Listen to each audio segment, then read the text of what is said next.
Lukas 11 ayat 29-32. Senin, 13 Oktober 2025. Ketika orang banyak mengerumuninya, berkatalah Yesus, angkatan ini adalah angkatan yang jahat. Mereka menghendaki suatu tanda, tetapi kepada mereka tidak akan diberikan tanda selain tanda Nabi Yunus. Sebab seperti Yunus menjadi tanda untuk orang-orang Niniwe, demikian pulalah Anak Manusia akan menjadi tanda untuk angkatan ini. Pada waktu penghakiman, Ratu dari Selatan itu akan bangkit bersama orang dari angkatan ini dan ia akan menghukum mereka. Sebab Ratu ini datang dari ujung bumi untuk mendengarkan hikmat Salomo, dan sesungguhnya yang ada di sini lebih daripada Salomo.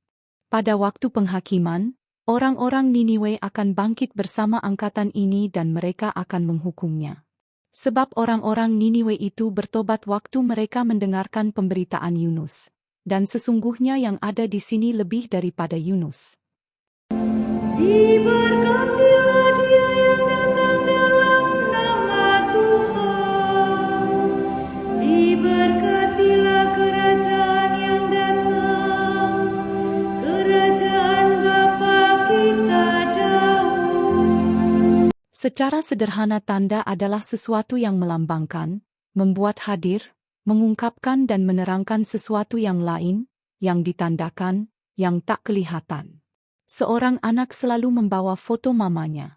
Setiap kali memandangnya, seakan mamanya hadir memandang dan tersenyum padanya.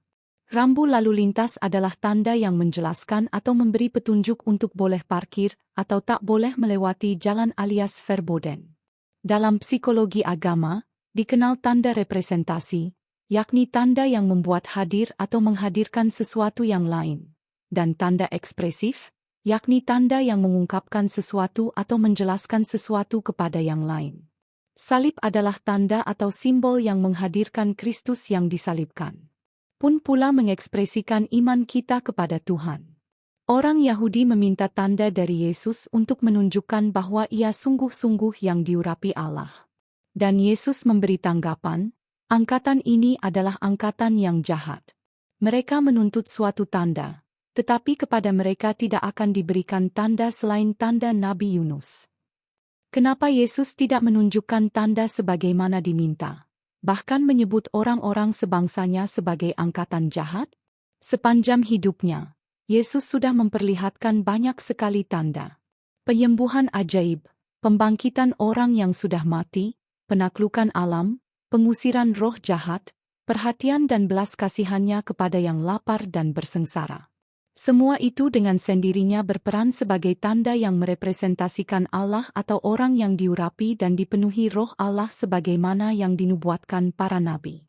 Semuanya itu sudah memperlihatkan secara kasat mata dan menunjukkan bahwa siapakah sesungguhnya diri Yesus. Namun semua tanda yang telah ia lakukan ternyata tidak dilihat dan membuat mereka terbuka hati. Mereka tidak menerima Dia dan mengekspresikan keterbukaan dan penerimaan hati mereka kepadanya. Hati mereka tetap saja tertutup atau ditutupi oleh kebencian, kecemburuan, ketakutan akan kehilangan pengaruh oleh kehadiran dan keberadaan Yesus sebagai Mesias. Kalau Nabi Yunus hanya menunjukkan satu tanda. Meski begitu, tandanya itu langsung diterima, dimengerti oleh orang Niniwe. Mereka langsung mengekspresikannya dengan bertobat dan berbalik kepada Tuhan. Sedangkan Yesus telah bertanda-tanda ia lakukan tapi tidak bisa menerobos hati mereka untuk menerima Dia. Mata mereka seakan buta untuk melihat, telinga mereka tuli untuk mendengar. Tanda apapun yang dilakukannya tak menggugah mereka untuk bertobat. Makanya Yesus bilang, "Ngapain Dia beri tanda lagi?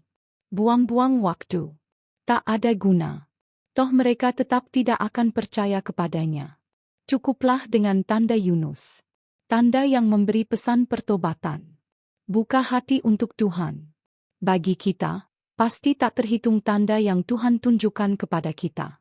Paling besar dan mulia adalah pemberian dirinya yang total, cintanya yang sempurna dan sehabis-habisnya agar kita bisa terbebas dari dosa dan berubah menjadi lebih baik.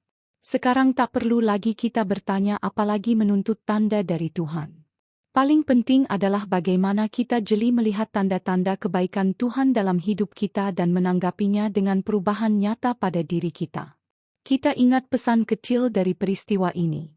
Ketika hanya seorang kusta yang kembali bersyukur kepada Yesus setelah mendapati dirinya sembuh, Yesus berkata, "Di manakah yang 9 orang itu? Tidak adakah di antara mereka yang kembali memuliakan Allah selain orang asing ini?" Tuhan terus-menerus menabur kebaikan kepada kita. Bahkan tak pernah berhenti. Ia tak menuntut banyak dan hal yang luar biasa dari kita. Hanya kita sendirilah yang harus sadar diri untuk kembali kepadanya dan memuliakannya. Kalaupun mata kita masih kabur bahkan buta untuk melihat tanda yang Tuhan tunjukkan di sepanjang hidup kita, maka sempatkan diri sebentar untuk melihat salib.